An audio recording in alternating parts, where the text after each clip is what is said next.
Hi ආයුබෝවන්. ඉතින් චූටි පණිවිඩයක් කියන්න වගේම දෙයක් මතක් කරන්න තමයි ආවේ. ඒ තමයි අපේ ඔන්න මේ දවස්වල රට වටේ යන වේදිකා නාට්‍ය අපේ කෝලං රටක් චින්දු පද්මශ්‍රී බණ්ඩාරයියගේ කෝලං රටක් වේදිකා නාට්‍යයත් අරගෙන අපි දකුණට එන්න ලෑස්තිලා ඉන්නේ. එන්නේ මැයි 29 වෙනිදා. අපි එන්නේ ගාල්ල උඩුගමට තමයි අපි එන්නේ.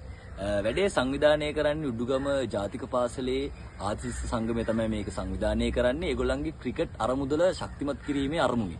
ඉතින් ඔන්න උඩුගමවට ගාල්ලවට දකුණු පළාතවට හැමෝටම ආදරෙන් ආරාධනා කරනවා එන්න මැයි 29 හවස 3:30 සහ 6:30 කියලා දර්ශන වාර දෙකක් පැවැත්වෙනවා. වැඩේ සිද්ධ වෙන්නේ උඩුගම ප්‍රාදේශීය සභා ශ්‍රවණාගාරයේදී.